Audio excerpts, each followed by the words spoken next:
Olá, está começando o Jornal da CUT, Central Única dos Trabalhadores. Os trabalhadores da saúde pública do estado de São Paulo decidiram entrar em greve nos dias 15 e 16 de junho por melhores condições de trabalho. O governo estadual tem se mantido intransigente e não recebe a comissão de negociação. Quem denuncia é Benedito Augusto de Oliveira, presidente do Sindisaúde. Desde o final do ano passado, a saúde vem negociando as questões trabalhistas junto à secretaria. Ocorre que na mudança de governo, do governo Serra para cá, o governo não apresentou nenhuma proposta concreta para o setor da saúde. A saúde não tem reajuste linear desde 2004. O governo não reajusta os salários da saúde. Ele entende que a saúde não tem que ter salário, ele tem pago através de questões que ele chama de meritocracia, ou seja, produtividade, como se fosse o setor privado. O sujeito coloca bônus, coloca uma série de agentes dentro do salário, menos o salário.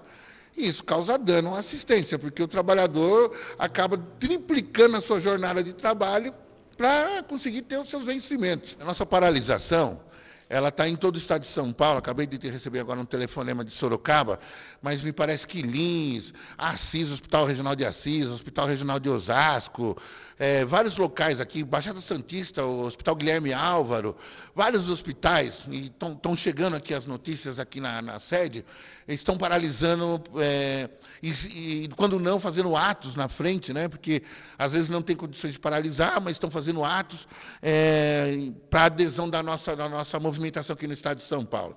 Nós estamos muito animados, as notícias são muito boas, e eu até acho isso por conta da indignação que há tempo já está na categoria, né? E então nós estamos felizes, achamos que, né, vai haver uma grande movimentação na saúde aqui no estado de São Paulo.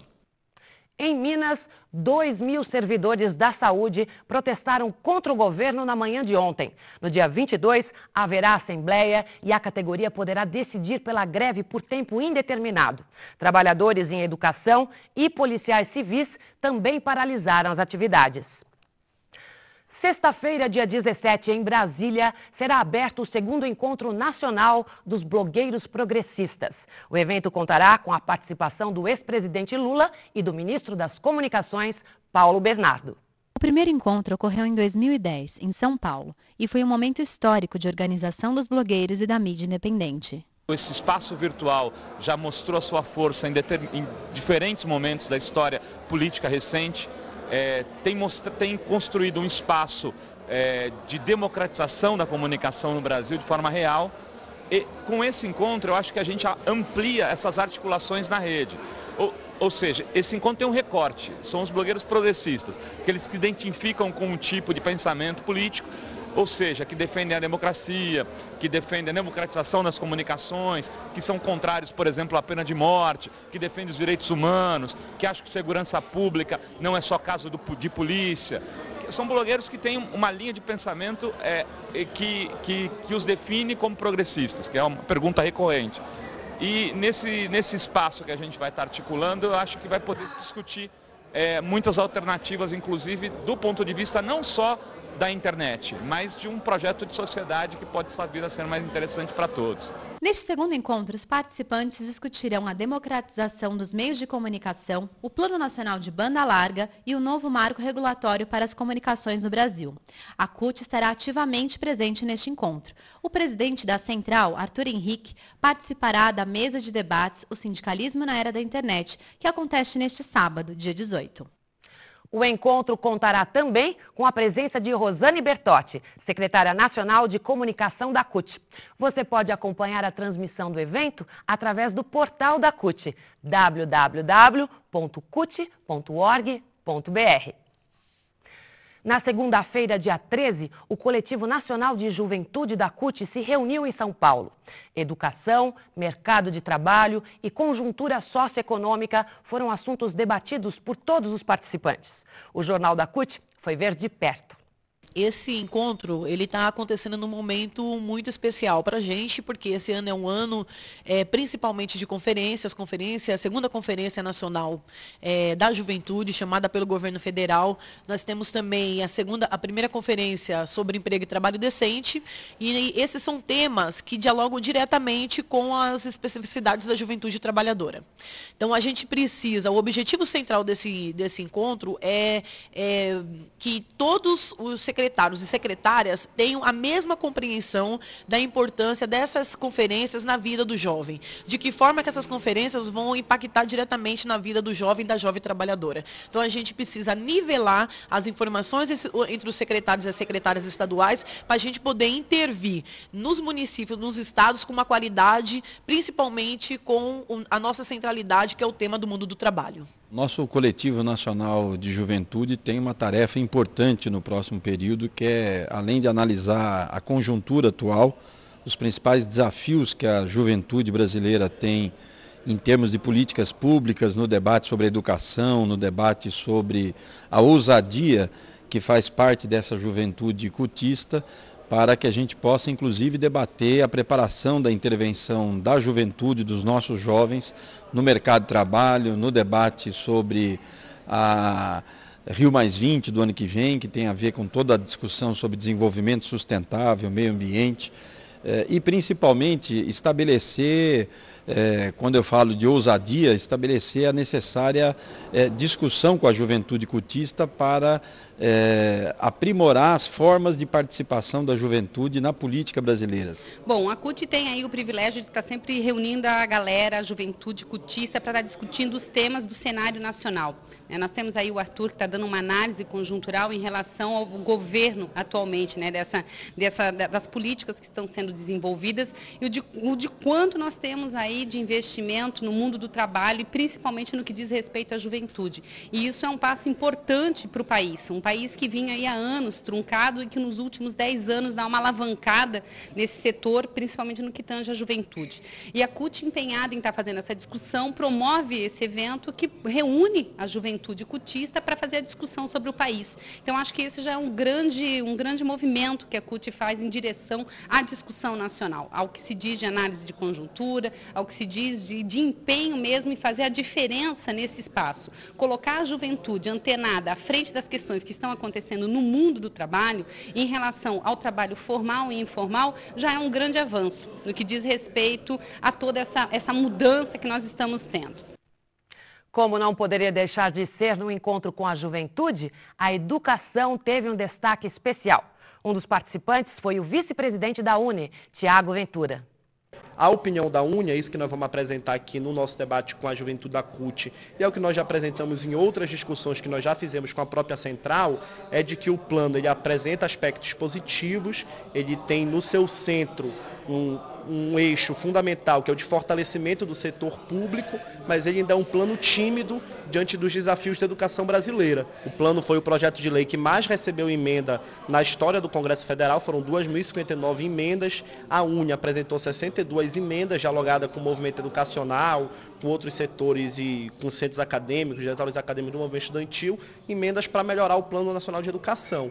E para concluir, um outro elemento que para a gente é central é o debate da expansão do setor público. A gente acha que esse é um debate também que interessa a CUT, que interessa a juventude da CUT, que é de expandir a universidade pública aos patamares de 40% da população jovem no Brasil e também de expandir o ensino médio, o ensino básico como um todo, tornando ele integral, principalmente pela expansão pública, fazendo com que todo jovem na idade certa tenha acesso ao ensino médio, tenha acesso ao ensino fundamental e tenha acesso à educação infantil. Então, essas pautas são pautas que a UNE está propondo e que vem aqui contribuir, apresentar para a juventude da CUT e espera, como é da nossa tradição, da UNE, da juventude da CUT, de outros movimentos sociais, sair daqui com muita unidade e com muita capacidade de conquistar essas vitórias no Plano Nacional de Educação.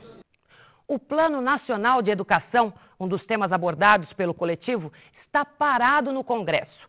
Há mais de 130 sugestões de emendas ao projeto de lei, como o aumento de verbas para a educação. Mas de onde virá o dinheiro? Roberto Leão, presidente da CNTE, Confederação Nacional dos Trabalhadores em Educação, tem uma proposta bem definida. Olha, nós somos absolutamente a favor de que 50% do fundo do pré-sal seja aplicado na educação, não é? Aí você teria mais condições, e melhores inclusive, para você ter praticar uma educação com mais qualidade, que desenvolva o país, uma educação que seja de muito boa qualidade, da pré-escola até a universidade, de você ter escolas melhores aparelhadas, as universidades públicas com maiores condições de pesquisa, de ensino, não é?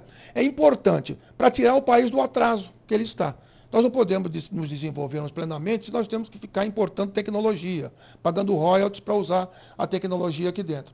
Algumas pessoas acham que isso é normal, que poderia ser assim mesmo e não teria problema. Mas não vai haver independência efetiva de um desenvolvimento no Brasil se nós não tivermos a posse da tecnologia a ser utilizada aqui dentro. E isso acontece com a educação.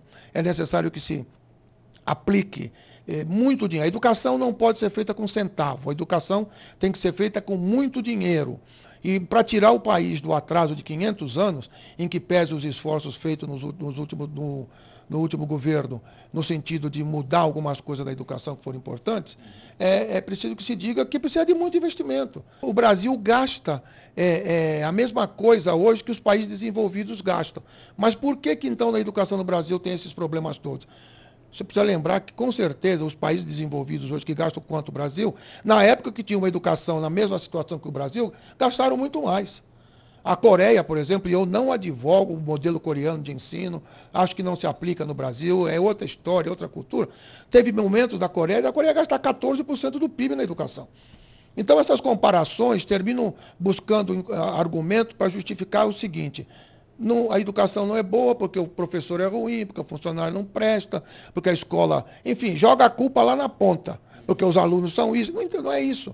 É preciso que tenha investimento, que tenha professor bem formado, que tenha professor estimulado, que tenha carreira, que tenha piso, que se reconheça os funcionários de escola como trabalhadores de educação. Aliás, a lei já aprovou isso, mas é preciso que isso seja colocado em prática, que as escolas tenham biblioteca, tenham laboratório, não é? Que seja uma educação igual em todo o país, sem ser pasteurizada, que o menino do Norte, do Nordeste, do Sul e do Centro-Oeste tenha a oportunidade de ter uma educação com a mesma qualidade, porém respeitando suas tradições, sua cultura. É por isso que se pede os 50% dessa riqueza, que é do povo brasileiro, para ser investida no povo brasileiro.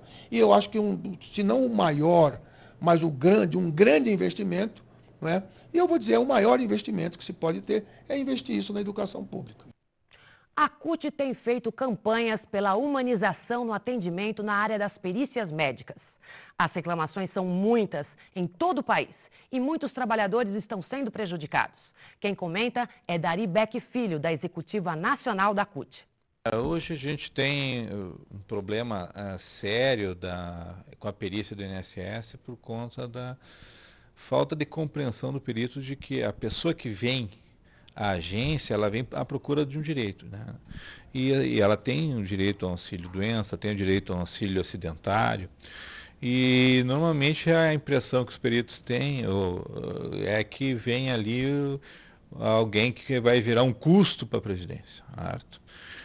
Quando ele vem procura do direito dele. A campanha da humanização das perícias, né, ela passa por vários aspectos. Um por exemplo, a ter um protocolo em que tu caracterize a porquê do afastamento seja um protocolo que seja usado em todas as agências, né? Não seja uma coisa subjetiva do perito.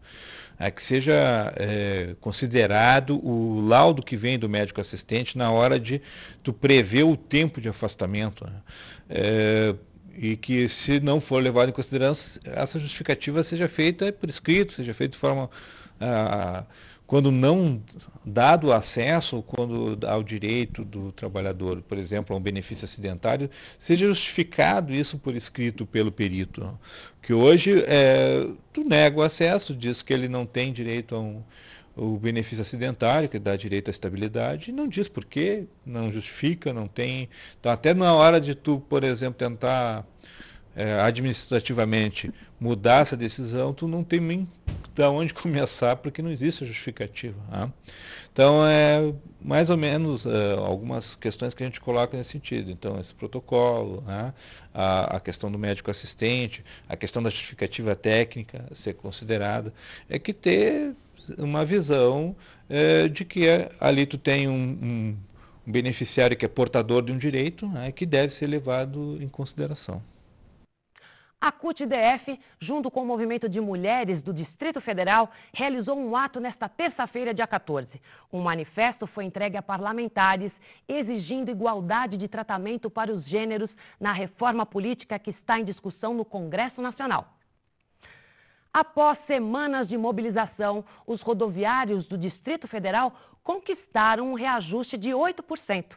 Em assembleia realizada no último domingo, o acordo foi aprovado pela categoria, que passará a contar com plano de saúde e odontológico. Quem luta, conquista.